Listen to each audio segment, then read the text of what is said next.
Hey everybody, welcome back to the channel. And you know what? The Tron Haslab is basically just marketing information right now. But let's talk about it. It did not fund 1,168, 83, something like that. 1,183, I think. So the only one that did worse than that was, of course, Cookie Monster. The Reva's lightsaber outdid the Tron Haslab.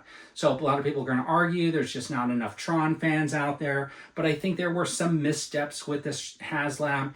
And number one, I will say, was the price. I don't think it was priced appropriately. They have a current 3 3/4 inch line, which is very detailed, has a lot of articulation, and they try to value these figures up with their deluxe figures, which were $25 price point right now.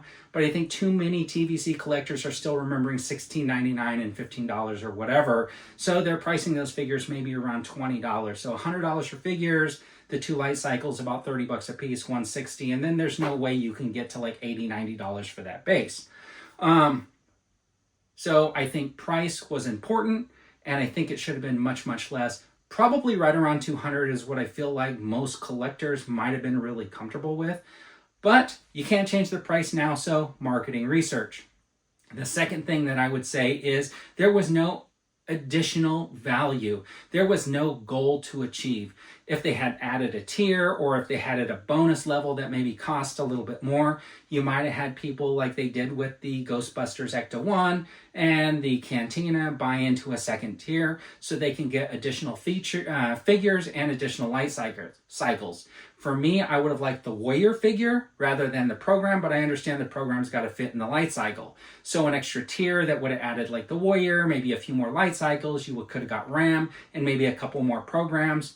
Might have rounded that out a little bit better, so you could have kind of recreated more of that scene. Also, because knowing that it's locked behind a Haslab, you're never going to get additional blue light cycles if they reproduce them later, because they've been running around telling everybody you'll never get exactly what's in the Haslab. So there was no way to ever get any more blue light cycles or the program to ride in them. But Warrior figure on an extra tier or even a bonus level, right? Like, 260, and then if we get like 12,000 backers, you're going to get the Warrior. That would have been pretty cool. Or maybe it just made that like the early bird that they just throw in anyways. So that would have rounded out 6 figures. That might have added some more value for people. Then there's the argument that maybe it should have been 6-inch figures. So I understand that 6-inch figures would have probably yielded a higher price marker on it. That's for sure.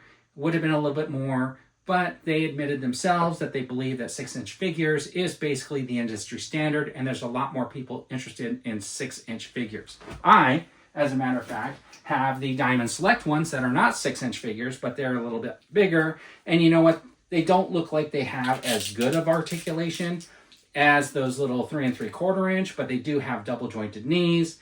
They do have a double jointed elbow, and they are fully posable. And then they have their identity discs and stuff like that. So these over 6-inch figures are actually really cool. So can you imagine these made with the articulation of, say, a Marvel Legends figure or something like that, and that scale that would just fit in with the rest of your figures? That would have been pretty cool. Diamond Select also did these versions here, which is made with that clear plastic.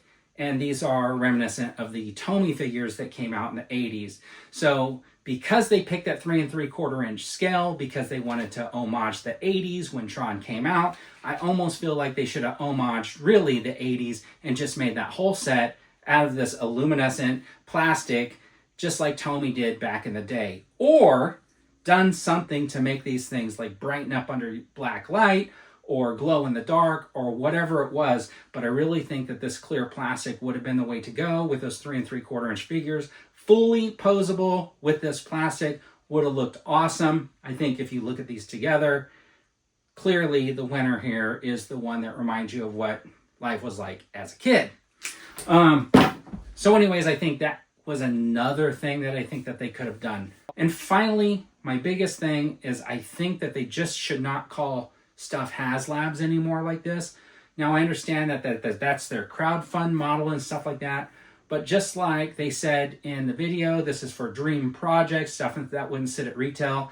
Well, Super 7 did the retail, Diamond Select did the retail, so you have a retail model where Tron figures sold. So you don't really need to do a Haslab, which is something that wouldn't sit at retail because they've had products that sit at retail. So I think that maybe they should have created something new, like what they're doing with this timed release or whatever. I know they want to get to a certain number of people buying into this to help pay for production and stuff like that. So maybe what they could have done was made a much smaller set of maybe a couple of riders and a couple of light cycles, did like $100, $150 deal, and just said, hey, if we get to 5,000 people ordering this thing, it's going to move into production, and then it's going to unlock the vault where we're going to be able to get additional figures over the course of maybe a year or something like that. And I think I've said this before, to where like that 375 days we'll just be releasing like Flynn, Tron, Yuri, that type of stuff. So you can actually go on there and buy 2 Trons, so you can rip one out of the package and leave one on that beautiful card back. Because that is the biggest problem with this Haslab, right? One set of figures on card. What are you going to do? If you're torn between being an open box collector and loving stuff in its packaging, what are you going to do? You're going to have to spend the money twice. And it was a little too expensive to do that. So lowering the price would allow people to buy 2. You know, having the figures up individually allow people to buy 2 of the characters that they really like 2 Flynns, 2 Trons, 2 Yuris, 2 Sarks maybe, right? Or 2 Trons and 2 Sarks and one of the rest of them, rip them all out of the package except for those 2, the good guy and the bad guy, and then you have those 2 in the package. And then it gives you the opportunity to do stuff later, like Flynn in disguise, you know, and that whole type of thing. Make some other generic blue programs. The whole works, right, over the course of time if it shows that it's successful and people are ordering them. I mean, look at the Indiana Jones line. I think that was a pretty good deal.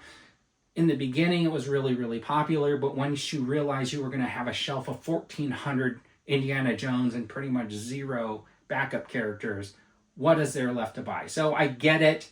They wanted to do it in one quick move, get them out there, get them done. But I think that it left a lot of people in the lurch, because how do you buy one set of figures that you can never open, but you want to play with?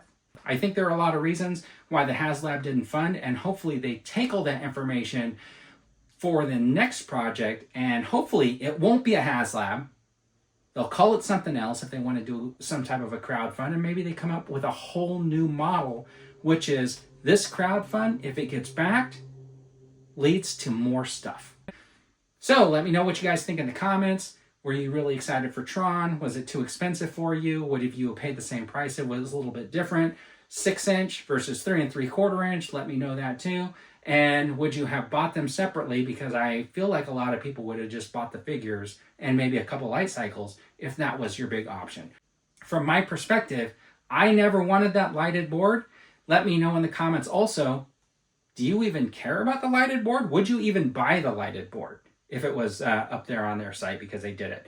Well, unfortunately, because the Haslab didn't fund, they said they might have to grind down those figures, and this Tron is gone forever. But hopefully we do get some 6-inch figures as long as those Tron Legacies sell really well. Anyways, thanks for tuning in. I really appreciate it. And as always, have a fantastic day.